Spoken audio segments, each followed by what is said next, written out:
What's up, everybody? Welcome into another edition of Crush City Territory. I'm Chandler Rome, joined as always by Tyler Stafford, and today a very special guest, new Astros assistant Major League pitching coach Ethan Katz. Ethan, I know you're in snowy Chicago right now, but I hope you're staying warm. How are you? And thanks for being here. Yeah, I'm great. Thanks for having me. It's it's kind of cold out here, but we're making the most of it. I think a lot of people are eager to get to know you, eager to get to kind of put a face to a name. You're a name that's been in baseball for a while now. A lot of people know about you, but maybe haven't heard a ton from you. And especially Astros fans certainly want to put a face to a name. Can you just kind of give us a little bit of background of how this offseason has been for you and kind of how this opportunity with the Astros came about and what intrigued you about coming to Houston?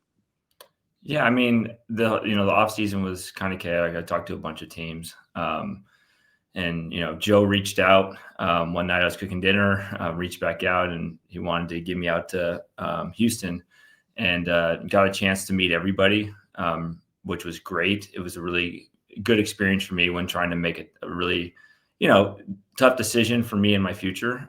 But getting to meet everybody from Joe, Josh, to Dana, it was great. And I really got to see kind of the inner workings upstairs and how everybody communicates well, along with, interviewing with 8 various panels.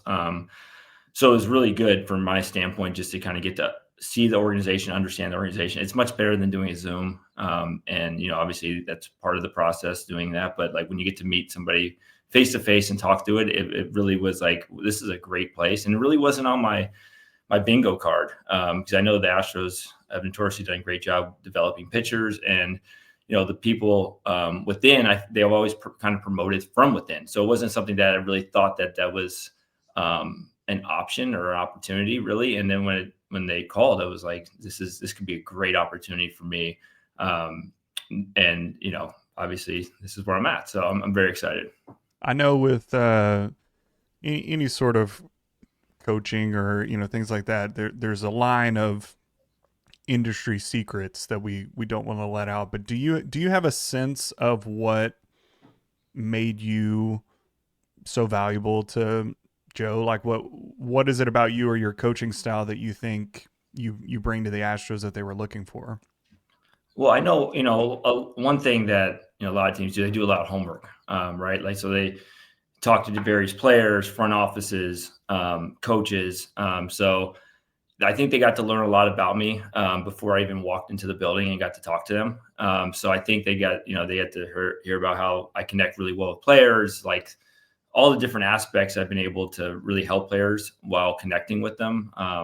So I think that really was probably something that was very intriguing. That's something that's been, I'm very blessed that a lot of people have talked well about me in this game, and players have vouched for me. So I think that was a starting point, right? So they kind of had an idea about what I was about, how I go about my business every day.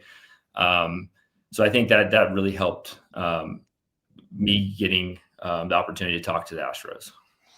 You have a lengthy list of players that you have coached and that players that have really, really succeeded under your watch. And I want to get to those in a minute. But something you did say is that you talked to a number of teams this offseason.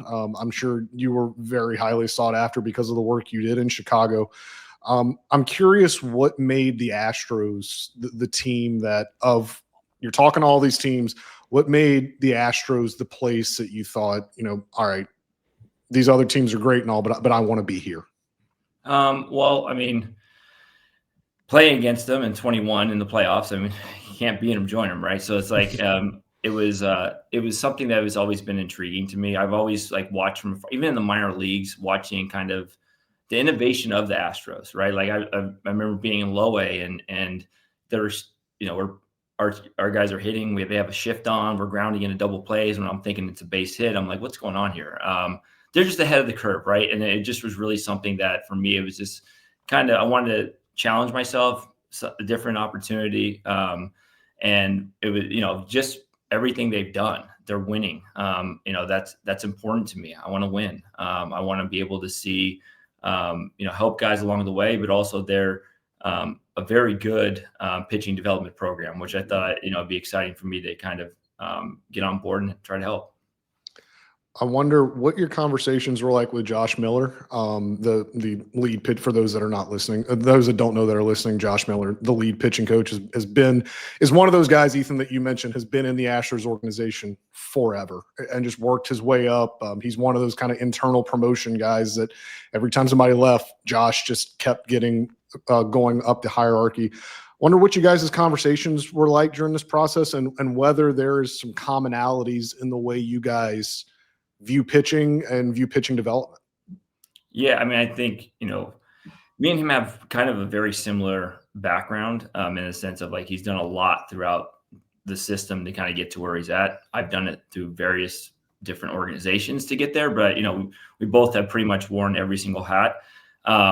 And so but just like his personality was very warming when I talked to him, and I was able to kind of talk about what I've done. He talked about what he did, and it was kind of like, okay, this really gels really well, because a lot of things where I've been, and sometimes in the minor league, seeing it from a different view, like if the cohesiveness of the two that or three nowadays is not there, it really suffers on the field and for the players as well. But we really meshed really well. I kind of talked a lot about, it was more, obviously I was being interviewed, so kind of explaining my process and stuff that I did, but we seem to really mesh with everything we've talked about, and really looking forward to continuing our conversations and working together with this process. When I hear the word mesh, I think there are two possibilities. There's like, we're exactly the same, right? And so we mesh because we do things exactly the same. We think along the same lines, so we just divvy up tasks. But there's also mesh in the sense of like, well, you do these things really well, and I do these things really well, and together we kind of create that. Do you have a sense of, with y'all's, I mean, I know it's been a week, but do you have a sense of kind of which category you would say you guys fall into? I think it's a little early right now, because part of my job is I need to kind of help him out, right, and kind of figure out what he needs, and kind of they talk the world about Bill Murphy, who I'm taking over for, right, and so like kind of figure out what did he do to kind of support Josh, or how they work together, right? So we'll have deeper conversations. Right now, it's just trying to like, hey, let's get you situated with the organization. Let's get you your computer. Let's kind of get you up and running. So we haven't had those conversations just yet, but obviously I want to do whatever I can to take things off his plate. For my experiences, try to help him in any way possible.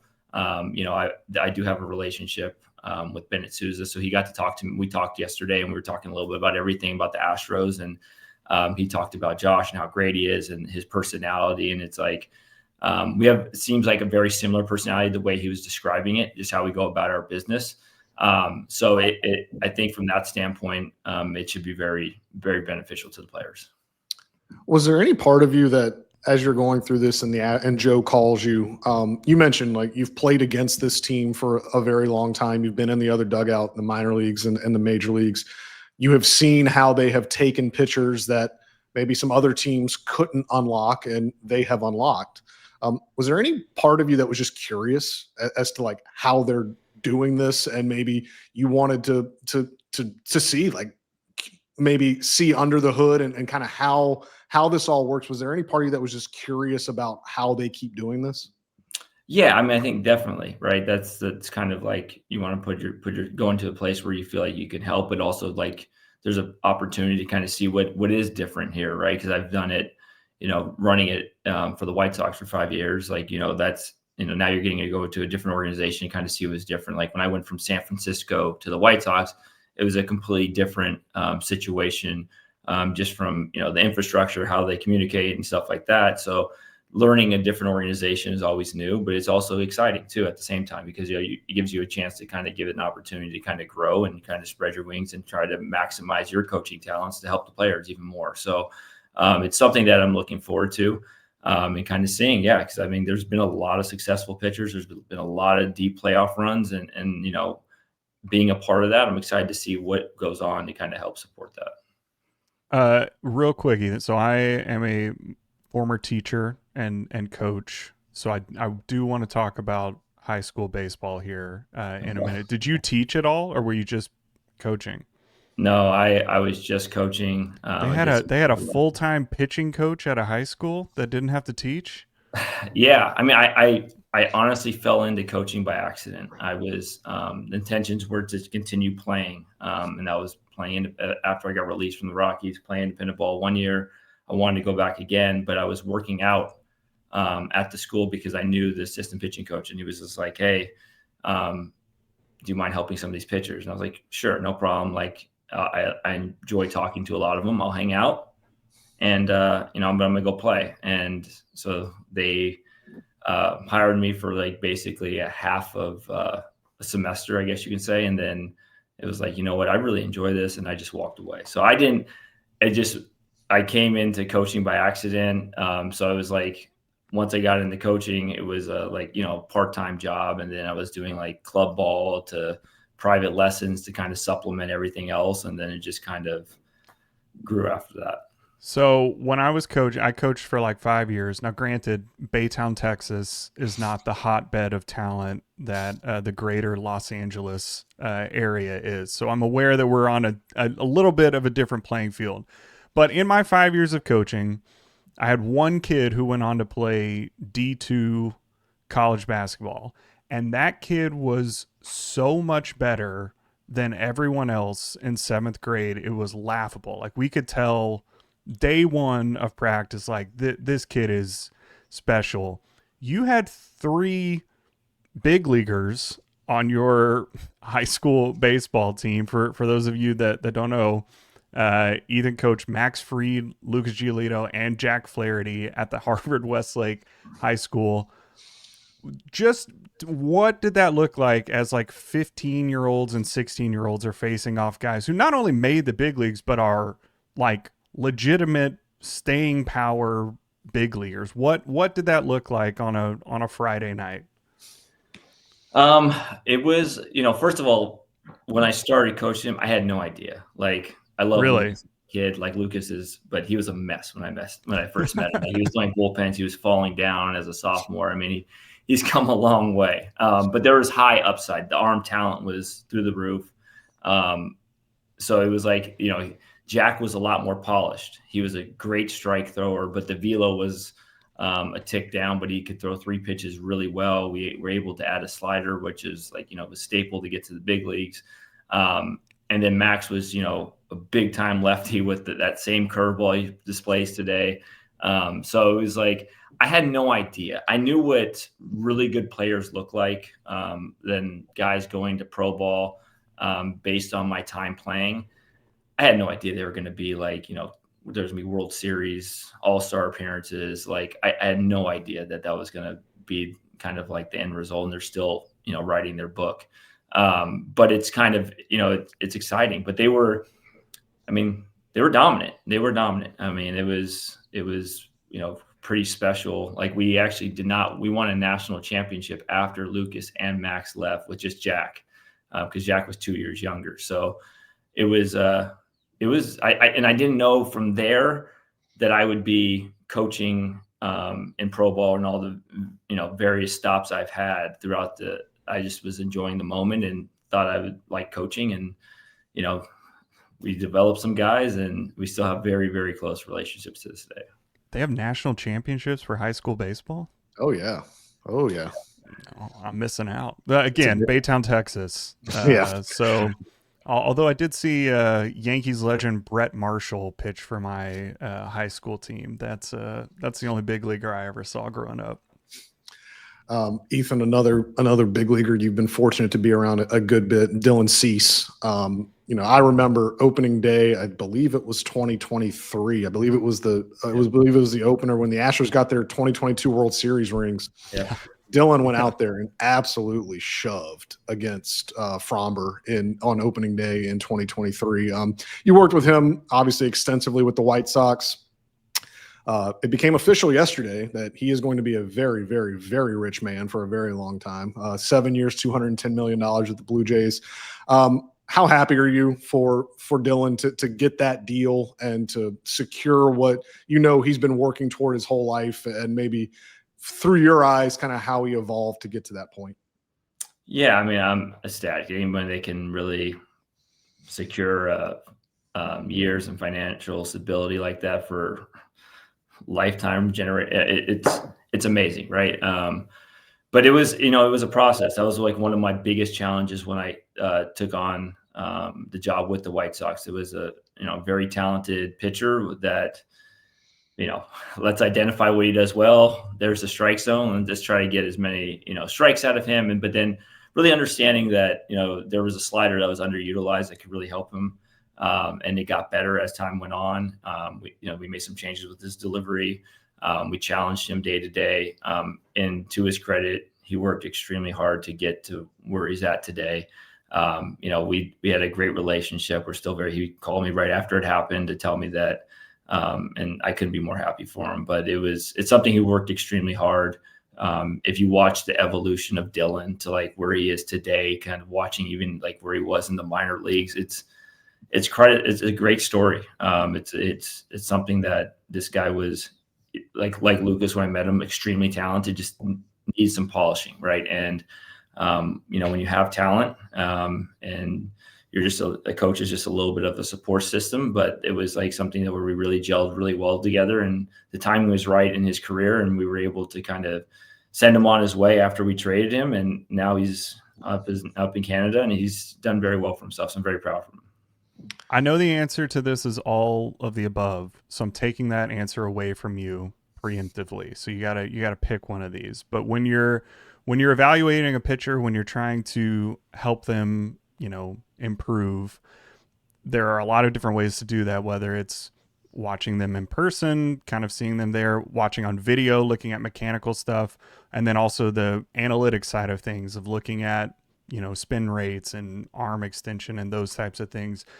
Of those three, which one do you feel is like closest to home to you, or you feel like most comfortable helping a pitcher out?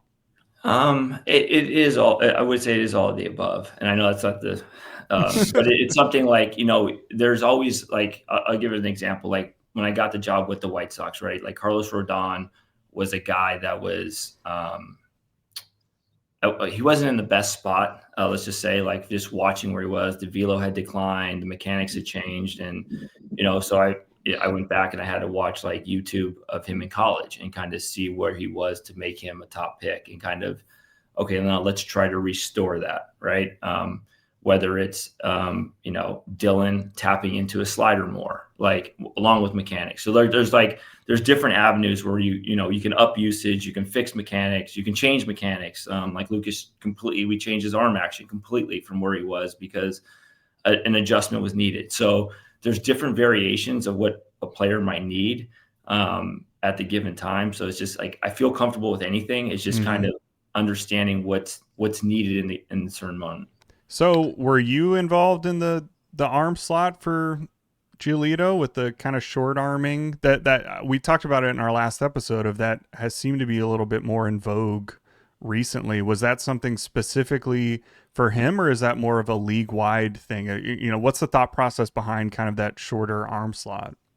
Well, he had a terrible 18. I think it was 18, right? 18.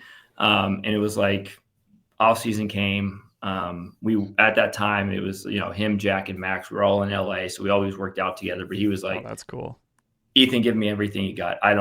Something's got to change, or I'm not going to be a big leaguer anymore." Like that's kind of where he was. And literally, I handed him a plyo ball, and I was like, "Throw this ball," and he was like, "Ow, my shoulder." I said, "That's my point. Like you're not getting in good spots." And then like literally 10 minutes, there was an arm change. And it happened fast, rapidly. He had a great offseason, then was an all-star in 19. And that was like, his descent to who he is today. So, it was basically a one-day process. And then obviously there was like maintenance throughout the whole offseason to get to that point. But there was a change. I know there's a ton of people listening right now that are begging us to just go down the Astros roster and ask you your thoughts on all these pitchers. I'm not going to do that to you because, as you said, you're trying to get your laptop. You're trying to get onboarded. You're trying to. He's taking email phishing HR training. Right. Like I want to give you some time to really digest what you have here, but I do want to ask about one guy because I think what he did last year certainly resonated around the league, and he's certainly a guy that maybe from the other dugout you saw evolve as his career is going on. But Hunter Brown, obviously top 3 AL Cy Young finalist, finished in the top 3 in Cy Young voting. Just from afar, what have your impressions been of watching Hunter Brown, and how excited are you to now, get your hands on him and be able to work with him day to day and be able to see what he's like in person? Yeah, I mean, it's impressive, right? Like he's able to do so much with the baseball, along with like plus stuff. And kind of just watching, the year he had, I would say not the same division, so I didn't get to see him as much. But obviously there's a lot of highlights of him over and over again. But extremely talented arm. Obviously the year he had, the evolution of him, it kind of does remind me a little bit of Dylan, just kind of like how he's really stepped to the scene and kind of really stepped up over the years. So I'm really looking forward to, like I said, I talked to Ben Souza. He gave me like a little bit of rundown of each guy and stuff like that. And, I, from afar, like just watching him and how he's a bulldog, he's a competitor, that's what you want from the top dog on the mound. So looking forward to meeting him and getting to know him a little bit more. But like, he's everything you wanted in number 1. It's pretty impressive. He will be that. He will be the Astros' number 1 presumed opening day starter, ace of the staff heading into 2026, a staff that Ethan Katz will help to guide through the 2026 season. Ethan, we really appreciate you taking some time. I know I told you I'd keep you for 10 or 15 minutes. We're crossing the 22-minute mark, so I want to be a man of my word and let you get on. I know you've got a busy day, maybe of some HR stuff to do. I don't know, but we appreciate this. This was great. Thank you so much for your insight, and look forward to seeing you in West Palm Beach in a couple of months for spring training. Yeah, looking forward to it. Thanks for having me, guys. Thank you. All right. Thanks, Ethan. We will be back right after this message from our friends at Foul Territory. I have a unique holiday gift idea. It is called Superpower because, Kratz, they care about you. It's a very unique health platform. It's new, and it finally gets you the answers that you need about what's really happening inside your body and what to do about it. I got the answers. I'm on the journey of what to do about it. Why would I not want to give it to one of my loved ones in my life? Give your loved ones something that actually lasts. That's right, Kratz. Better health and more time with you. If you go to superpower.com/gift, you get a free $49 premium gift box with your gifted membership. After you sign up, they'll ask you how you heard about them. Please mention FT to support the show. One simple lab test measures 100 plus biomarkers. We're talking hormones, vitamins, minerals, and so much more. You'll get a full health report and a personalized action plan built by clinicians, including nutrition, supplement, and lifestyle guidance. Get after it, FT fam. That was fun, Tyler. Yeah, he's great. I know, again, like I mentioned it in the interview, I know people just wanted me to sit here and run down the roster of pitchers to see what he had to do. But I mean, I wanted to be fair to Ethan that he hasn't been officially in the organization very long, and I didn't want to put him on the spot. So it's been 2 business days, I think. I mean, he got hired over the Thanksgiving break. Right. It's like, Wednesday, so there will be a time and place for that. Mm-hmm. But I thought, even then, I thought his insight was fascinating. Mm-hmm. I thought the way he got into the profession, the connections he has, and the amount of talent that he has worked with, I thought was fascinating to hear about. Guys, if you like hearing this stuff, if you like the interviews we get, please subscribe to Apple, Spotify. Please hit like. If you're watching on YouTube, please hit like on the that YouTube one helps video. us a lot more than you would think. Yes. So just click the button every time, and it is very. Yeah, all you got to do is just hit like. You can subscribe to the YouTube channel, subscribe to Apple and Spotify. It really helps us out a lot. We usually say that at the end of the episode, but our overlords have said that maybe saying it earlier in the episod catches more ears. So if you could do some of the Spotify Wrapped stuff today. I have. Like it's pretty cool, man. It's like me. It's like us, Sabrina Carpenter, Taylor Swift. It's like we're up there. Mine was all Frozen soundtrack stuff because our Alexa is tied to my Spotify. So anytime we listen to Let It Go in the house, it thinks that I'm listening to it 200 times throughout the year. But I will say, just very briefly, like we started this a year ago. We had no idea if anyone would listen to this or like it. And I'm aware that we're putting out 2 or 3 of these a week, and they're like an hour long. And so I know that time adds up, but seeing it written out, like someone tweeted at us today that had like 8,000 minutes listened to us, which was like 62 or 63 hours or something. That's crazy. And I'm so grateful for everybody that is listening and enjoying this, because it's really fun. Chandler and I would do this anyway, even if none of you we were doing it, not to put it out, but Chandler and I were talking about all of these things just through text anyway. When he asked me to start the podcast, I was like, I was going to ask you these things anyway. We might as well do it on a microphone. So it's really great. Thank you guys for listening and supporting and sharing it with people. It's really cool. Yeah, it's exceeded my expectations, certainly. Maybe for this next year we can further exceed my expectations. But some housekeeping, some stuff before the winter meetings in the next couple of days. The Astros did sign a pitcher. Can I do my Josh Reddick impression? Sure. How are you going to give $2.6 million to a guy that's never thrown a pitch in the big leagues? Hope for the Astros, they have to hope this goes as well as Yoshinobu Yamamoto. Certainly less expensive, and I will get into that as to kind of the full scope of it. But yeah, the Astros have agreed to a 1-year, $2.6 million deal with Ryan Weiss, a right-hander that really put himself on the map and turned his career around the last 2 years in the KBO in Korea. He started 46 games in the KBO, had a sub-3 ERA last season. More importantly, probably for the Astros, threw 178 innings last year, and that is volume that they are desperately going to need because, as we've discussed, Framber Valdez is very likely not coming back. Ryan Gusto definitely is not coming back. Those are two of your four guys that threw the most innings on your team last year. Hunter Brown is the only guy returning that has thrown more than 86 innings for this team. Ryan Gusto was fourth on the team. He and Colton Gordon were tied for third. They both threw 86 innings. Wow. And then Framber and Hunter threw 100 and something each. That's where they are. That's crazy. He got traded at the deadline. That's correct. That's nuts. That's why they need innings. That's why they are doing this. And maybe that segues into why they did this.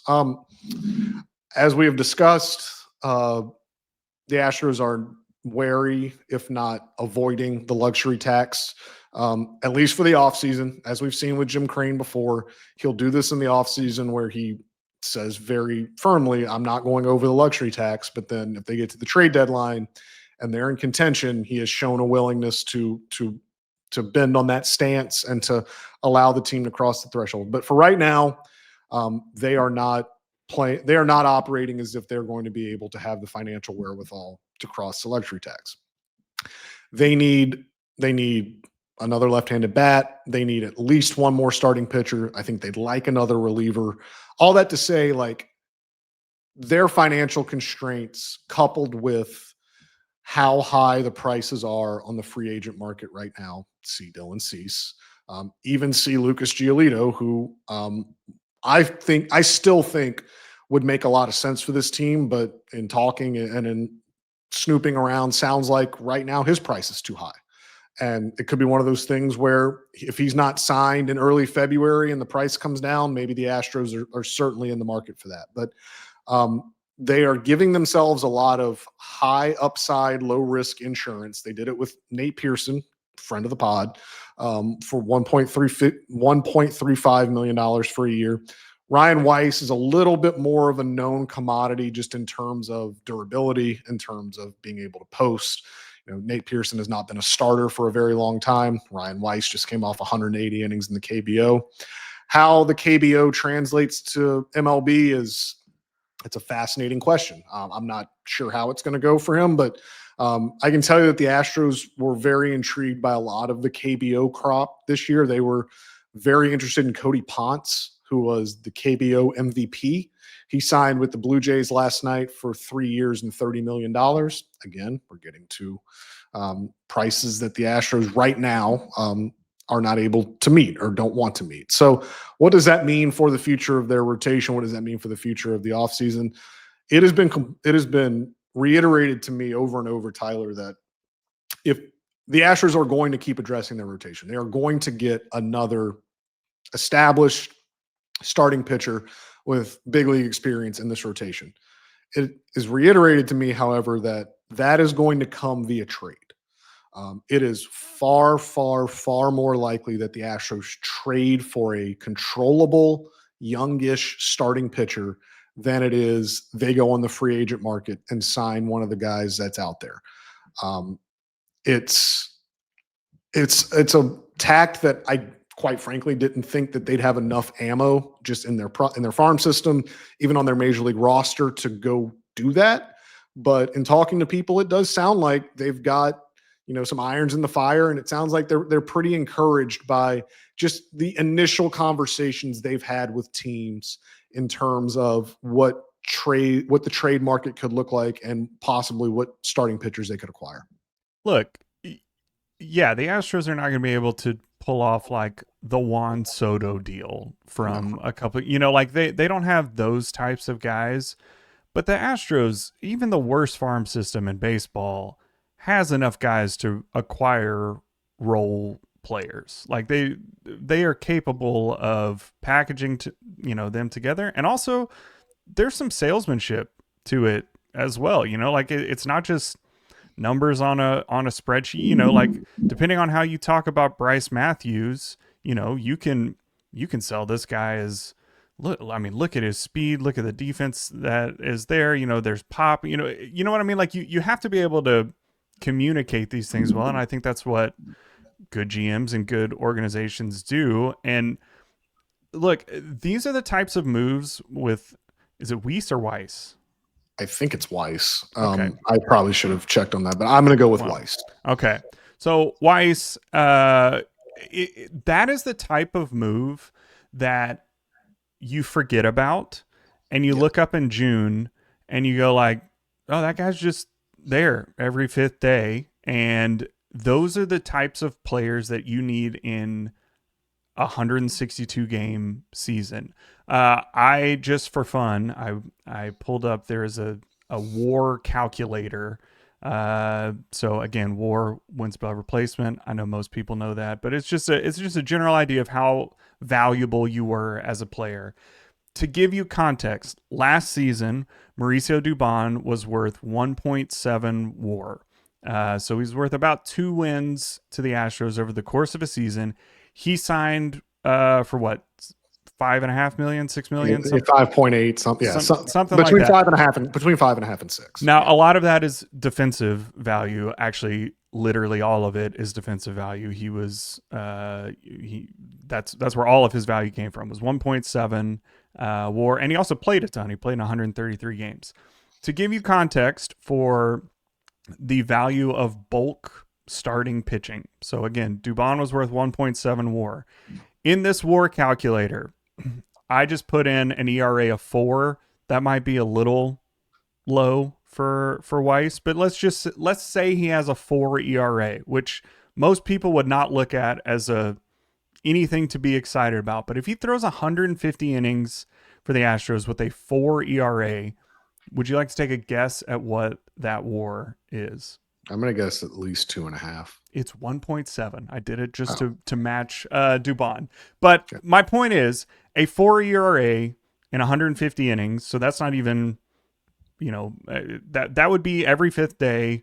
There are some games he gets taken out in the second inning because he gave up 9 runs, whatever. But 150 innings for a 4 ERA is worth what Mauricio Dubon did last year, and you got him for $2.6 million. And the Astros need outs more than they need defense right now. They need people who can last a season and can get outs consistently.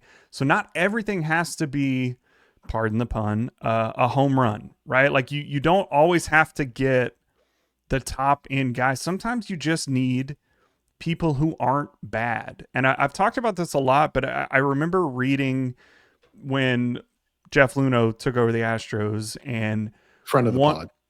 Friend of the pod. Shout out Jeff. I could talk about that forever. That was very cool for me whenever he took over. But anyway, my point is, one of the things I remember him talking about was when you look at the good teams around the league, it's not necessarily the top heavy. You would rather have a team of 25 average players than 4 exceptional and 15 bad players, right? And now, of course, the team that he was taking over was all bad with the exception of Jose Altuve. But, that was one of the things that he really focused on was, look, we've got 25, now 26 roster spots. I just need an average player at all of those, and some are going to be above. They're going to have careers. You're going to have a Jake Myers year, right? You're going to have a Hunter Brown come out of nowhere and carry your team. But if you can go into the season and looking at your roster and go like, there's not a hole, right? Like everybody's okay at this. I know that's not exciting for fans, but over the course of 162 games, just being okay at every position is immensely valuable. So these are the types of moves that good organizations make when they recognize we're losing a lot of innings. We need somebody who can competently pitch every 5th day. We don't necessarily need to break the bank and sign, Dylan Cease for $210 million. We'd rather have 3 guys that we pay $6 million next year who can just get outs. Because again, you're going to have guys that can rise above what you think. And then you can also make those moves later. That's the other thing that you have to think about is like, when you get to July, that's when you can look around the league and go like, all right, we need a number 2 starter. This team is good enough. But as we look to the playoffs, that's where we're really going to focus. And we're going to put in all of our chips on this guy, a Verlander trade, or even like Kikuchi, or things like. They tried it last year with Dylan Cease. That was the literal thinking last year with Dylan Cease. But the real trick of baseball is you just have to get to the playoffs. And as we saw last year, the Astros just ran out of bodies. They just did. A lot of that was injury luck. That wasn't necessarily a roster construction issue.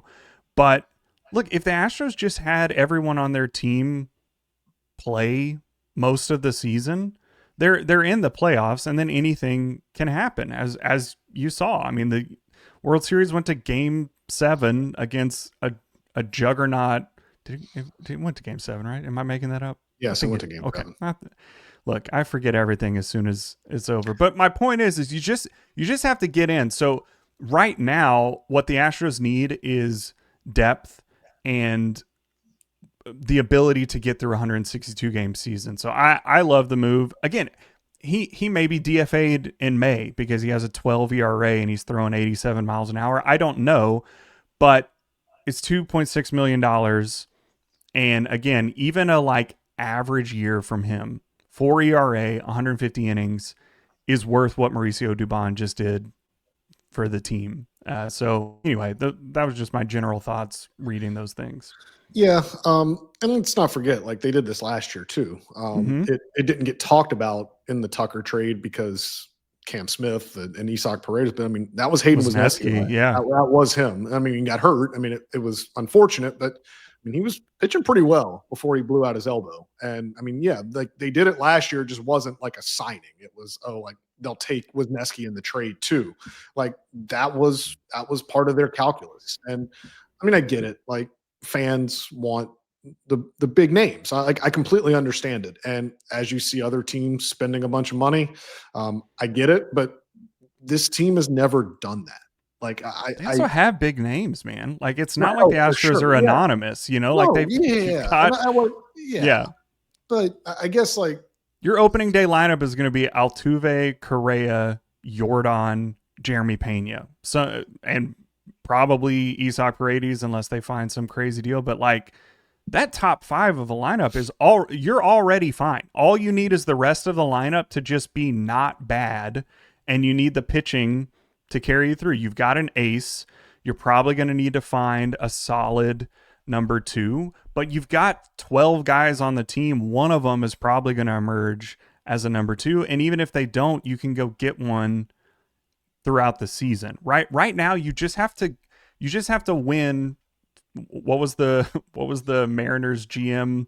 Oh, 54%. 54%. That's all you got to do. You got to win 54% of your games, and you're already there. Like, you already have a good enough core of your team where you're going to expect to win 65, 70% of Hunter Brown starts. You have a top 5 of your lineup that should be favored over the other lineup in most games that you're playing.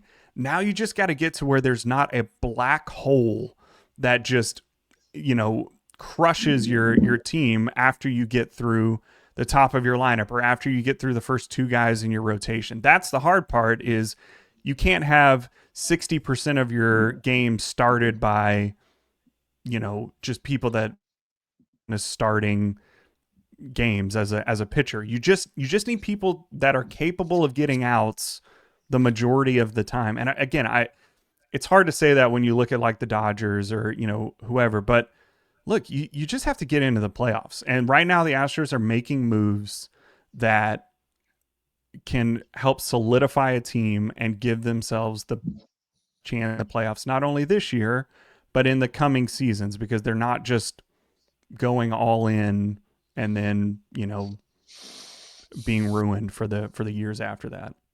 They're giving themselves options. They're giving themselves like hot take, good organization, the Houston Astros. They're pretty good at this. They're giving themselves competent options to where, no offense to your favorite, but like the world is not on AJ Blueball's shoulders to get out of spring training as the 4th starter. Same thing with Jason Alexander or Brandon Walter, if Brandon Walter even pitches next year. Same thing, honestly, with Lance McCullers. Like you don't want to be counting on so many unknowns. And look, I'm not sitting anything on his shoulders.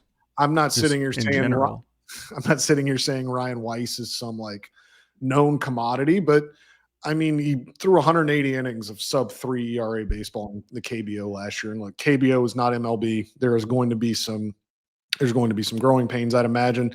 This is a guy that was in affiliated ball for a while, got up to AAA in both the Diamondbacks and the Royals organizations, and he has not pitched in a major league game, as Tyler alluded to. So certainly not any certainty here, but an option and just depth and insurance. And look, if they're giving him almost $3 million and have a club option in the deal that could maybe take it to around $10 million by the end of next year, they must have some, and he had interest from other teams as well. Like, they must have some faith this guy can be a competent back end starter. But Chandler, can you remind the people who led the Astros in innings in 2017 when they won the World Series? That'd be Mike Fiers. Yep. You don't have to have a superstar that you're putting granted, that was an offensive team, but the point is you just need people it was Mike Fiers and then Charlie Morton. Those were your 2 innings leaders, then Keuchel, who was good, and then staff ace Brad Peacock, obviously. But look, you just have to have guys who can get through 5 innings and give up 3 runs. Like, if you can do that consistently, you are going to win the majority of your games, and then you get to the playoffs, and that's when the top end talent really rises, because the series are shortened. You can use your bullpen guys longer. The Astros have weapons in the bullpen. That's what you need to do, but you have to get there first, and these are the ways that you get to the playoffs in Major League Baseball. Yeah, we say all this, and I do expect that there will be a more recognizable starter added to this team this year. There will be a guy that more people have heard of. There will be a guy that has a higher ceiling, certainly, than what they have added. I just don't think, actually, I would be very surprised if it comes from the free agent pool. If it comes from this pool of free agent pitchers, if it comes from a Ranger Suarez or a Lucas Giolito or Michael King, like I would be very surprised if the Astros get into that fray, just because of the prices. The prices right now are through the roof. Dylan Cease getting the deal that he got, like, set the market very, very high. Now, there's always a possibility that we get into late January, early February, and if some of these dudes aren't signed and they need to be able to get to a camp and know where they're going to play, certainly the prices can come down. And then maybe the Astros, it's more amenable to them, and they jump into that competition. Right now, I don't see that happening. I think you will see. I think it's inevitable at this point that there will be a consequential trade made to acquire a starting pitcher, a starting pitcher with multiple years of control. Everybody wants to know who's going to be in that trade from the Astros side. I'll continue to tell you that teams really, really like Jake Myers. I'll continue. I don't know how much more I can say it. I don't know how many different ways I can say it. He's getting a lot of interest, and I would not be surprised if Jake is part of a trade to get a starting pitcher, because you have heard how much, if you've listened to Dana Brown talk at all this offseason, if you've listened to Joe Espada, they're talking about Zach Cole and Jacob Melton without even prompting. And to me, that signals that they want to give them a chance, and they think that they can backfill center field with those two guys. So, or one of them, maybe one of those guys is also in the trade, because both of those guys have prospect value. Jacob Melton, especially. I know he hasn't shown it at the big league level, but there are teams that are interested in Jacob Melton. So, certainly Jake Myers is at maybe the top of that list. Teams are interested in. You also have to think they're interested in Jesus Sanchez. Who? Yeah, well, that value has diminished. That value has diminished, but you also have to think, and I don't mean to be a bummer here, but Jim Crane is pretty aware that this may be the last full season for a little bit. We've got a lockout very imminent after this season. For those of you who are not aware, the CBA expires after next season, and it is already very clear that the ownership and players are very, very far apart on what they're looking for. And I think both sides are really digging in. Now, that would be a tragedy, I think baseball's in a better spot than it's been since the 98 home run race, I would argue, as far as just the general cultural relevance. You've got a international superstar in Shohei Ohtani. I know people get fussy whenever MLB tweets about him every time, but every time they do, it gets 30 million views because the whole world is watching Ohtani. You've got a ton of great young superstars around the league. Juan Soto, Joe Buck would tell you he's still 19 or whatever he was from the world. Right. He's still super, there are guys like that. And so obviously it would be a tragedy for that to happen, but it's going to happen. There is a real gap there. And I think, look, when you're handing out big contracts, you got to think about these guys might not play in 2027, or it might be a shortened season or whatever. So, if you're an owner, you might just say, all right, I'm going to get my team set for this year, and then I'll worry about long-term contracts after that, because I don't know that I'm willing to pay somebody $30 million in 2020. Well, I know they wouldn't be paying them. That's the point of a lockout. But the point is that I don't know that I want to be locked into these things, especially ones that expire in the next year or two, right? Because you don't know what baseball is going to look like there. But I think the Astros are doing what they need to do to put together a team that all they need now is one or two more pieces to feel solid going into the season. But I've liked the move so far is what I'll say. Yeah, and there are more to come. They're not done. They're not done yet. I think that's what I don't know, frustrates is the right word. I think that's what fans get paranoid about, is that, oh, this is it. Ryan Weiss and Nate Pearson, that's it. No, they have more coming, believe me. But these are, like Tyler aptly said, these are necessary. These are necessary moves to make sure that, no offense to these guys, but these are necessary moves to ensure that you're not calling up AJ Bluebaugh late in the season to pitch meaningful games. Like Jaden Murray, and again, these guys did very well for the Astros last year. Don't get me wrong. Like, it was a best case scenario situation where it seemed like every pitcher they called up late in the season came in and pitched really well. That's why you have the solid average guys, so that if you do have someone come up and outperform them, now it's okay, you're getting this spot because you've shown it and you've earned it, and we think that you're better than this person, as opposed to who is starting on Tuesday. We don't have enough arms right now. And so, like you said, they're just acquiring options to figure out who they've got and where they're going to go and all of those things. And again, look, if Weiss is good and, establishes himself as a good starter, well, now at the trade deadline, you have the flexibility to go like, okay, well, maybe do we want to trade these other pitching prospects who we were thinking we might need, but now we don't because you have this. It doesn't.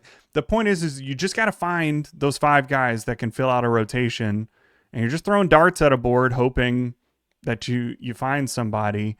But look, nobody makes it through a season with healthy starters. I mean, the Dodgers, Yamamoto threw 173 innings. Do you know who threw the second most innings on the Dodgers last year?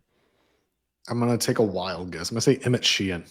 Good guess. He is 5th. Clayton Kershaw with 112 innings, and then Dustin May with 104 innings. They won the World Series and were the scary juggernaut of the whole. Now, I mean, again, a lot of those guys, Ohtani came back, but the point is like, you're not making it through. This isn't baseball of 30 years ago where you've got 5 starters and they all throw 200 innings and you're going to see them every day. Like, you need 11 starters to make it through, because some of those guys are going to be your bullpen guys. Some of them are going to get hurt. Some of them are bad, but you got to go into a season with, as much as you can. As someone in sales, I know I'm in the pipeline building mode. I'm not in sales.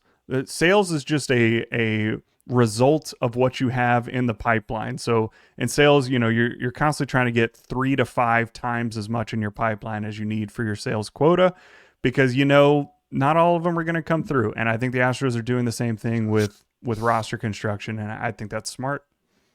Yeah, and I'll reiterate what I've said for a while now. The 2018 Astros spoiled a lot of people when all 5 members of their starting rotation were at either that year or in previous years All-Stars, and none of them missed a start until Lance McCullers blew out at Dodger Stadium in that August.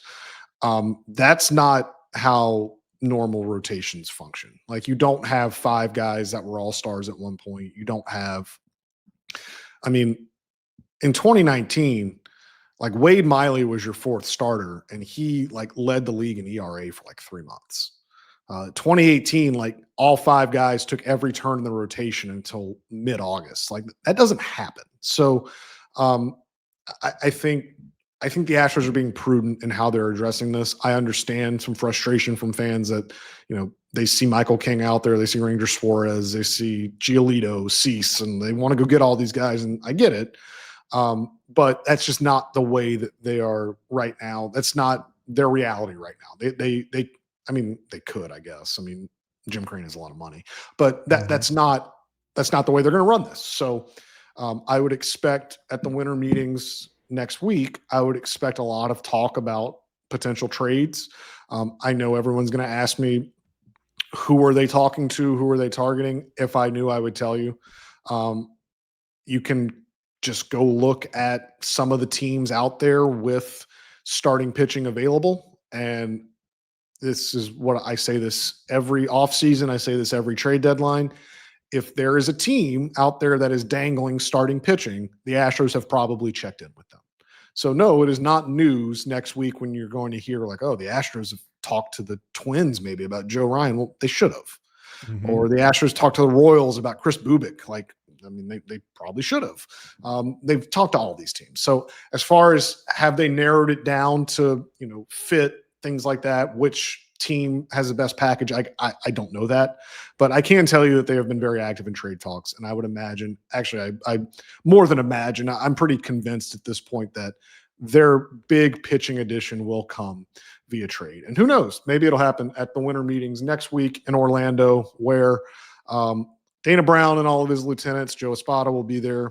Whole front office will be there. That's where these things usually get done. I don't have to remind everyone that the Astros traded Kyle Tucker last year, the day after the winter meetings ended. And that was coincidentally the day we started the podcast. So full circle.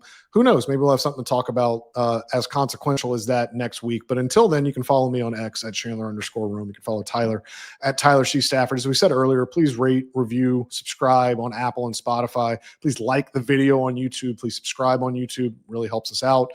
We'll be back later this week to really set up the winter meetings and see where we are from there. But until then, thank you all for listening, and we'll talk to you soon.